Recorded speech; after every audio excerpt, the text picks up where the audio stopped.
Welcome to Telugu one cinema. నేను మీ anchor Sarath sir. నమస్తే sir. So ఇప్పుడే ఒక ప్రెస్ మీట్ జరిగింది Kiran Abbavaram cinema carrom success మీట్లో. ప్రొడ్యూసర్ మాట్లాడుతూ కొంచెం అంటే ఒక రివ్యూస్ గురించి వీటి గురించి సినిమాని తొక్కే ప్రయత్నం చేస్తున్నారని చెప్పి గట్టిగా మాట్లాడడం జరిగింది. అసలు ఏంటంటే ఏం జరుగుతుంది ఇండస్ట్రీలో, సినిమాని తొక్కాలని చూస్తున్నారని ఆయన పదే పదే చెప్పడం జరుగుతుంది. సో ఇప్పుడు దివాళీకి రిలీజ్ అయిన సినిమాల గురించి డిస్కషన్ జరుగుతుంది. ఏంటి సార్ మీ ఒపీనియన్? నేను ఒక మాట చెప్తా. సినిమా హిట్ అయితే తొక్కే మగాడు ఎవరు లేడు. వెబ్సైట్లు కాదు, మీ యూట్యూబ్లు కాదు, మీ సాటిలైట్ ఛానల్ కాదు, ప్రపంచం కాదు. ప్రజల నాడి, ప్రజల టాక్ వెళ్తుంది అంటే ప్రజల్లోకి ఎప్పుడైతే వెళ్ళిపోయిందో ఆ సినిమాని ఆపే దమ్ము ఎవరికి లేదు. నెంబర్ 1. అది చిన్న సినిమా, పెద్ద సినిమా, ఏ సినిమా అయినా మనం ఎన్ని యూట్యూబుల్లో చెప్పినా, ఎంత మంచి సూపర్ అని చెప్పినా, సూపర్ టూపర్ హిట్ అని చెప్పినా, బ్లాక్ బాస్టర్ అని చెప్పినా, ఫ్లాప్ అయిన సినిమాని ఎవరో లేపలేరు. ఈ రెండు. ఇప్పుడు పబ్లిసిటీ, హీరో ఉంటే ఓపెనింగ్స్ వస్తాయి, బాగుంటే రన్నింగ్ వెళ్తుంది, అంతే. చిన్న సినిమా అనుకోండి, ప్రజల నాడి నుంచి, ప్రజల టాక్ నుంచి వెళ్తుంది. దానికి ప్రేక్షకులు కాకుండా ఇప్పుడు కొంతమంది ఏంటంటే బ్లాక్మెయిల్ చేస్తున్నారు. కొంత ఛానల్స్, యూట్యూబ్ అవ్వచ్చు, మేబీ వెబ్సైట్లో అవ్వచ్చు, బ్లాక్మెయిలింగ్ అంటారు దాన్ని. అది కొంచెం డబ్బులు పైన బ్లాక్మెయిలింగ్ చేస్తున్నారు, ఇంకోటైనా బ్లాక్మెయిలింగ్ చేస్తున్నారు. అది ఇప్పుడే మనం ఒక సినిమానే కాదు, హీరోయిన్లు బ్లాక్మెయిల్ చేస్తున్నారు, ప్రతి వాళ్ళని బ్లాక్మెయిల్ చేస్తున్నారు. మన మోహన్ బాబు గారి ఫ్యామిలీని కూడా బ్లాక్మెయిల్ చేసేది, అసభ్యకరంగా మాట్లాడారు, క్షమాపణ చెప్పుకున్నారు. అంటే జర్నలిజం అనేది విలువ లేకుండా పోయింది. జర్నలిజం అనేది ఒక వాల్యుబుల్ ఉంది. జర్నలిస్ట్ అంటే చాలా వాల్యుబుల్. డిపార్ట్మెంట్ ఐఏఎస్ అండ్ ఐపీఎస్కి ఎంత విలువ ఉందో జర్నలిస్ట్ కూడా అంతే వాల్యూ ఉంది. IAS and IPS and journalist అంటే అంత వాల్యుబుల్, అంతకన్నా ఎక్కువ వాల్యుబుల్. ఎందుకంటే సమాచారాన్ని సేకరించింది వీళ్ళు, కష్టపడేది వీళ్ళు, ప్రాణాన్ని పణంగా పెట్టింది వీళ్ళు, ఆ తెచ్చిన సబ్జెక్ట్ని బయటకు తీసుకొచ్చి ప్రజల్లోకి తీసుకొచ్చింది వాళ్ళు.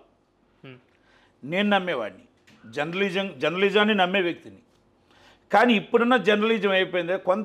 కొంతమంది, ప్రతి వాళ్ళు జర్నలిస్టులే, యూట్యూబ్ వాళ్ళు జర్నలిస్టులే, వెబ్సైట్ వాళ్ళు జర్నలిస్టులే. జర్నలిజం అనేది ఒక విలువ లేకుండా పోయింది. ఈరోజు జర్నలిస్ట్ అంటే బ్లాక్మెయిలరా అని అడిగే పరిస్థితులు వచ్చాయి. ఇది వాస్తవం. లోనకి రానివ్వట్లే.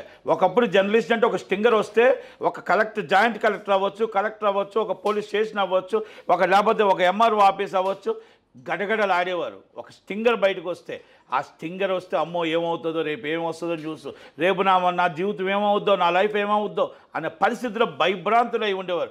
ఇప్పుడు ఆ స్టింగరే వెళ్తుంటే, అన్న మీకు ఎంత కావాలి, మీకేం కావాలి, మాకేం కావాలి, మేనేజ్మెంట్కి ఇది కావాలి, మాకు ఇది కావాలనే పరిస్థితులకు వచ్చాయి. ఇది నాట్ ఓన్లీ నేను మొత్తం ఉమ్మడి రాష్ట్రాల్లో ప్రతి స్టేషను చెప్తున్నాను, ప్రతి ఎంఆర్ఓ ఆఫీసు చెప్తున్నాను, సినిమా ఇండస్ట్రీ కూడా అదే చెప్తున్నాను. నేను సినిమా ఇండస్ట్రీలో మాకు తెలిసి 35 సంవత్సరాల జర్నలిజంలో, ఈ జర్నలిస్టులో పాపం ఏ రోజు కూడా ₹1 అడిగిన పాపానికి ఎరగరు.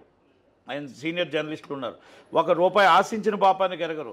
అందరితో ఒక ఫ్రెండ్షిప్గా, అన్నదమ్ముల్లా కలుసుకుంటూ, ఇప్పుడు మా ఆఫీస్ ఉందంటే మా ఆఫీస్ కూడా సొంత ఆఫీస్ కింద చూసుకుంటూ అందరినీ కూడా కలుపుకొని వెళ్ళిందే journalism and cinema industry. Cinema industry journalism వేరు, బయట జర్నలిజం వేరు. బయట జర్నలిజంకి, సినిమా ఇండస్ట్రీ జర్నలిజానికి ఏంటంటే, జర్నలిజం మన సినిమాని పెంచాలి, ఆ హీరోని పెంచాలి, ఆ హీరో బాగుండాలి, ఆ నిర్మాత బాగుండాలి అని చూసే సినిమా జర్నలిజం ఇది. అయితే ఇలా సినిమా మీద పర్టికులర్లీ రాయడం అనేది తొక్కడానికి చేసే అదే చెప్తున్నాను.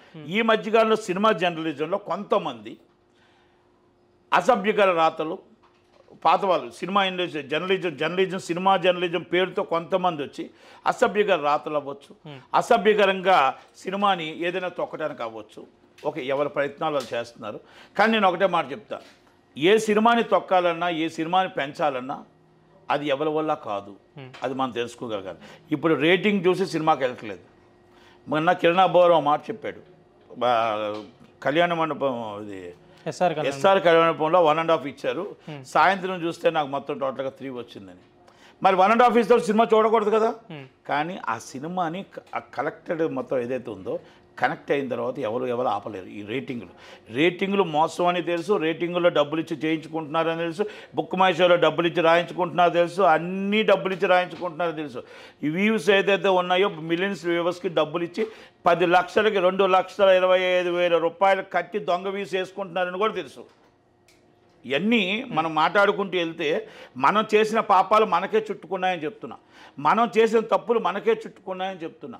మరి దాంట్లో ఇప్పుడు దండ రాజేష్ గారు నేను మాటలు చూశాను. ఓకే, ఆయన ఆవేదన నాకు అర్థమైంది, ఆయన బాధ నాకు అర్థమైంది, ఆయన కష్టం నాకు అర్థమైంది. లాంగ్వేజ్ నాకు అర్థం కాల. లాంగ్వేజ్ అది కరెక్ట్ కాదు. అంటే నో నో నో నో ఆ లాంగ్వేజ్ కరెక్ట్ కాదు. నువ్వు నిర్మాతవి, నీకు తప్పుంటే నిర్మాత మాటలకు ఫిర్యాదు చేయి. ఓ జాయింట్ సెక్రటరీగా చెప్తున్నా, నీకు తప్పుంటే ఛాంబర్కి ఫిర్యాదు చేయి, లేదనుకుంటే రోడ్డు మీద పిల్టోడుకొని శుభ్రం కొట్టాయి. కానీ ఒక సినిమా ఈవెంట్లో ఈ విధంగా అసభ్యకర పదజాలాలతో మాట్లాడితే అది ఒక జర్నలిస్ట్ అవ్వచ్చు, లేకపోతే ఇంకొకరు అవ్వచ్చు, ఎస్ అది తప్పే చేసి ఉండొచ్చు, దొంగే అవ్వచ్చు. కానీ లాంగ్వేజ్ అనేది మనం అదుపులో పెట్టుకోవాలి. లాంగ్వేజ్ అనేది అదుపులో పెట్టుకోవాలి. అదుపులో పెట్టుకోకపోతే కరెక్ట్ కాదు. నువ్వు రౌడీవి కావచ్చు, నీకు మంది మార్గాలు ఉండొచ్చు, కానీ సినిమా ఇండస్ట్రీ నీ సినిమా ఆవేదన ఉండొచ్చు, కానీ ఈ లాంగ్వేజ్ అనేది కరెక్ట్ కాదు.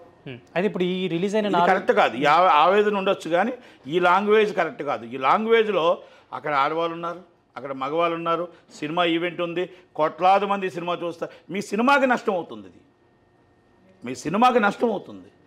లాభం చేకూర్చే మాటలు మాట్లాడండి, చెడు చేసే మాటలు మాట్లాడకూడదు. మీకు ఆ వెబ్సైట్ తప్పు చేస్తున్నప్పుడు మీరు కంప్లైంట్ ఇవ్వడానికి, పోలీస్ స్టేషన్ కంప్లైంట్ ఇవ్వడానికి ఉంది, చాలా ఉన్నాయి. సినిమా తొక్కాలని చూస్తే ఎవరి వల్ల కాదు. సినిమా బాగున్న సినిమాని తొక్కడానికి ఎవరి వల్ల కాదు. మళ్ళా చెప్తున్నాను నేను, ఎవరి వల్ల కాదు. నెంబర్ 1. నెంబర్ 2, డ్యూడ్ అనే సినిమా టోటల్గా తమిళ్లోని తెలుగులోని super duper hit. And second place, and ఇక్కడ తెలుగులో ఫస్ట్ ప్లేస్ అవ్వచ్చు, సెకండ్ ప్లేస్ అవ్వచ్చు. కలెక్షన్స్ ఎంత అట్లా నేను జోలికి నేను వెళ్ళను. కానీ కేరాంప్ అనే సినిమా ఫస్ట్ రిలీజ్ డ్యూడ్ అయింది, సరే కేరాంప్ 18కి అయింది. కనుక కేరాంప్ కూడా ఇవాల్స్తో కూడా ఫుల్ స్టో వెళ్తుంది. 2 సినిమాలు బాగున్నాయి, 2 సమానంగా వెళ్తున్నాయి. ఏది గొప్ప, ఏది గొప్పది, ఏది కలెక్షన్స్ ఉన్నాయని చెప్పాల్సిన నేను అభిమాని కాదు. కనుక 2 సినిమాలు బాగా వెళ్తున్నాయి. తమిళ్లో కూడా బాగుంది, తెలుగులో కూడా డ్యూడ్ అనేది కంటిన్యూ ఫుల్స్ వచ్చింది. కేరాంప్ కూడా ఫస్ట్ మార్నింగ్ షో డిబేట్ టాకున్నా, తర్వాత టాక్ పెంచుకుంది. ఈరోజు ఇవాళ కూడా స్టిల్ ఫుల్స్, 2 షోస్ కూడా ఫుల్స్ అయ్యాయి. అంటే సినిమా ఎక్కిన జనాలకు ఎక్కిపోయింది, మంచి సినిమా అవుతుంది. మరి అంతకుముందు సినిమా రెండు సినిమాల తర్వాత 3వ సినిమా చాలా బాగుంది, హ్యాపీ. ఎందుకంటే ఎస్ఆర్ కరోడ్ బాగుంది, చాలా బాగుంది. ఇది కూడా చాలా బాగుంది కలెక్షన్స్. కనుక మనం ఎప్పుడు సినిమాని చంపకూడదు. చంపే వాళ్ళకు నేను చెప్తున్నాను, మీరు మాట్లాడే లాంగ్వేజ్కి నేను చెప్తున్నాను. సినిమాని మీరు బాగుంటే బాగుందని రాయండి, బాగలేకపోతే బాగలేదని రాయండి. మీరు బాగుంది బాగలేదు అని చెప్తే జనాలు చూడడం మానేరు. జనాలు చూసి మౌత్ టాక్ ఎప్పుడైతే ఉంటుందో ఆ మౌత్ టాక్ వెళ్తుంది. ఆ మౌత్ టాక్తో సినిమా వెళ్తున్నప్పుడు ఎవరు ఆపలేరు. మళ్ళీ అది కూడా చెప్తున్నాను, ఎవరో వెబ్సైట్లో రాసేస్తే సినిమా చూసేస్తారంటే మరి రోజుకి వెబ్సైట్లు చేస్తున్నారు. తెలుసా మనసు మరి అయింది చునరగడ్డ సిద్ధార్థ గారు, మరి ఎందుకు కలెక్షన్స్ లేవు? మా అసలు ఓపెనింగ్ ఎందుకు లేదు? 2 సినిమాలు ఎరగదీశాడు, ఎక్కడికో వెళ్ళిపోయాడని అందరం ఎక్కించారు ఇండస్ట్రీ. 3వ సినిమా జాక్ ఫట్, 4వ సినిమా ఫట్. ఆయన తీసుకున్న రెమ్యునేషన్లు మా ఎక్కడికో వెళ్ళిపోయింది రెమ్యునేషన్లు. అంటే మనం ఇండస్ట్రీ ఏం తప్పు చేస్తుందంటే, ఒక సినిమా హిట్ అయితే ఒక 10%, 20%, 30% పెంచట్లే, 600% పెంచుతున్నారు. రెమ్యునేషన్ 600% పెంచి నువ్వు ఇంద్రుడివి చంద్రుడివి అంటున్నారు. నీ ఇంటికి బెంచ్ కార్ తీసుకొస్తున్నారు, నీ ఇంటికి మొత్తం టోటల్గా బొకేలు తీసుకొస్తున్నారు, దండలు తీసుకొస్తున్నారు, చైన్లు తీసుకొస్తున్నారు. మొత్తం టోటల్గా ఒక్కొక్కరు ఒక్కొక్క దాకా తీసుకొచ్చి ఉంచుకోండి బాబు అని చెప్పి పెంచింది హీరోలు తప్పు కాదు, మన తప్పు, నిర్మాతలు తప్పు. అది తీసుకొచ్చి పెట్టారు. ఈరోజు 2 సినిమాలు సూపర్ హిట్ అయ్యాయి కదా. 3వ సినిమా ఫ్లాప్ అయితే సునీల్ నారాయణ అనే వ్యక్తి మొత్తం అసోసియేషన్లో పెట్టి ఆ హీరో వల్ల నాశనం అయిపోయి, మేము సర్వనాశనం అయిపోయి, మా డబ్బు మాకు ఇవ్వండి అని వసూలు చేసుకున్న రోజులున్నాయి. మొన్న జాక్ అనే సినిమాకి తెలుసా మనసు ముందు డబ్బు వసూలు చేసుకున్నాడు ఆయన. అంటే ఏం ప్రయోజనం? తెలుసు కదా అని ఈ సినిమాకి. మరి ఈ సినిమా ఓపెనింగ్స్ లేవేమీ బాబా, మంచి ప్రొడ్యూసర్ ఆయన విశ్వప్రసాద్ గారు. మరి ఈరోజు మరి ఆయన లాస్ ఎవరు బతికి చేస్తారు అంటే ఆయన రేంజ్కి బాగానే ఉంది. ఒక సినిమా 3 కోట్ల సినిమా సూపర్ హిట్ అయ్యేటప్పటికి 70 కోట్లకి వెళ్ళింది. 70 కోట్ల సినిమా హిట్ అయ్యేటప్పటికి ఒక రెమ్యునేషన్ వచ్చింది. రెమ్యునేషన్ ఎంత నేను అన్ను, అది అందరికీ తెలుసు, అయిపోయింది. కాంతారా సినిమా 2 కోట్లకు తెలుగులో ఇస్తే 40 కోట్లు చేసిందని చెప్పి 100 కోట్లకు సినిమా అమ్మారు వాళ్ళు. కానీ వాళ్ళలో ధైర్యం ఏంటో తెలుసా, సాహసం ఏంటో తెలుసా? వాళ్ళు ఉంబాలి ఫిలిమ్స్ వాళ్ళు 100 కోట్ల రూపాయలు నష్టం వచ్చినా లాభం వచ్చినా మేము భరిస్తాం, రికవరబుల్ మనీ అన్నారు వాళ్ళు. Only 9% commission. మీరు బిజినెస్ చెయ్యండి, దానికి కూడా కొంచెం ఆన్సర్ చెప్పారు. అంటే ఆఫ్ ది రికార్డ్ వాళ్ళు ఒక ఆన్సర్ చెప్పారు. మేము గతంలో కేజీఎఫ్ 2 కరెక్ట్గా సినిమాలు ఇచ్చాం, కాంతార ఇవన్నీ డిస్ట్రిబ్యూషన్ ఇస్తే మాకు రావాల్సిన వార్పులో రావడానికి సంవత్సరాలు పట్టింది. అంటే మాకు రావాల్సిన డబ్బుని ఇవ్వడానికి డిస్ట్రిబ్యూటర్లు సంవత్సరాలు పట్టింది. అందుకే మేము డబ్బు కలెక్ట్ చేసుకుంటున్నాం. ఒకవేళ మీకు రాకపోతే 15 రోజులు వాపస్ ఇచ్చేస్తాం. మేము రికవరబులే, నష్టమైనా మేమే భరిస్తాం, లాభమైన భరిస్తాం. సలార్ ఎన్ఆర్ఈ అమ్మారు డిస్ట్రిబ్యూటర్లకి. అంటే వాళ్ళ కోసం ఎందుకు గొప్పగా చెప్తున్నానంటే, సలార్ ఎన్ఆర్ఈ అమ్మితే సినిమాలు ఓవర్ఫ్లోలో ఉన్నా మాకు లాభాలు ఉన్నాయని చెప్పి ఎవరి డిస్ట్రిబ్యూటర్ నష్టపోకూడదని చెప్పి మళ్ళీ 10% కమిషన్ చేసి 9% కమిషన్ అందరికీ ఇచ్చారు. Is a grateful and producers and director. అలాగని నేను ఎందుకు ఈ మాట చెప్పుకోవాల్సి వచ్చిందంటే, రిషబ్ శెట్టి 2 కోట్ల రూపాయలది 40 కోట్లు వచ్చిందని 100 కోట్ల రూపాయలు చేసిందంటే 100 కోట్ల రూపాయలు ఆల్మోస్ట్ 80 కోట్లు చేసింది.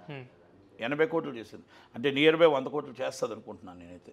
ఇప్పుడు కూడా షోస్ అవుతున్నాయి తెలుగులో 100 కోట్లు చేస్తుంది అంటే అలా నమ్మకానికి మన యాడ్సప్. నరసింహావతారం అనే సినిమా 2 కోట్లకి ఇచ్చారు, 40 కోట్లు చేసింది. అంటే వాళ్ళ నమ్మకానికి మనం ఏది చెప్పినా అది యాడ్సప్. అలా మనం ఏది చెప్పుకున్నా కూడా మనం అలా ఉండాలి తప్ప సినిమా బాగుందా బాగులేదా మన మీడియాని చూసి ఫస్ట్ డే చూడొచ్చు, బాగాలేకపోతే మ్యాట్నీకి బాగోపోవచ్చు.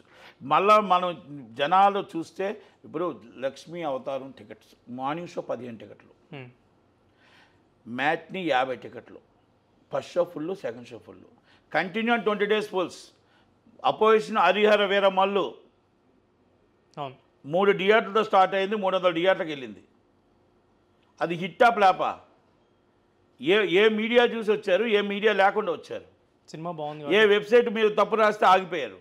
జనాలు వెబ్సైట్ని చూసి ఆగొచ్చు, అది కొంచెం నష్టం కలిగించవచ్చు, కానీ ఆ నష్టాన్ని ప్రజలు భర్తీ చేస్తారు. మన సినిమా బాగుంది, మీకు ఏ ర్యామ్ సినిమా బాగుంది, మీకు ఏ ర్యామ్ సినిమా ఎవరు ఎన్ని చెప్పినా ఆడుతుంది.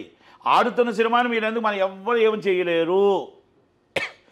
థియేటర్లో ఇవ్వకపోవడం అనేది మన ఇండస్ట్రీలోనే ఉంది, థియేటర్లు ఇవ్వడం అనేది మన ఇండస్ట్రీలోనే ఉంది. థియేటర్లు ఇప్పుడు కొన్ని సినిమాలు థియేటర్లు మళ్ళీ మీ కాడికి వచ్చి ఇస్తారు, మళ్ళీ కొన్ని ఇవ్వకపోతారు. ఇవన్నీ రాజకీయాలన్నీ ఎవరి దగ్గర ఉన్నాయండి? మన దగ్గరే ఉన్నాయి. ఈ 4-3 దగ్గరే ఉన్నాయి థియేటర్స్. వాళ్ళు ఎలాగ ఇవ్వాలి ఇవ్వకూడదు. మరి ఓజీ సినిమాకి కొన్ని సినిమా మిరాయి తీయలేదు, ఓజీ సినిమాకి. మరి కొంతమంది సినిమాలకి కొంతమంది ఇంకో సినిమాలు తీయలేదు. ఇవన్నీ అంటే డిస్ట్రిబ్యూటర్లు బట్టి వాళ్ళకి వార్ నడుస్తుంది. ఇంటర్నల్ వార్ అంటారు, ఆన్లైన్ వార్ అంటారు కదా, ఇంటర్నల్ వార్ నడుస్తుంటుంది. అది ఇక్కడ సునీలు దిల్ రాజు ఒకటి, అక్కడ మైత్రి వీళ్ళంతా ఒకటి, అక్కడ అందరూ మొత్తం టోటల్గా 2 రాష్ట్రాల్లో 2 గ్రూపులు ఉంటాయి. 2 గ్రూపులు వార్ కొట్టుకుంటూనే ఉంటాయి.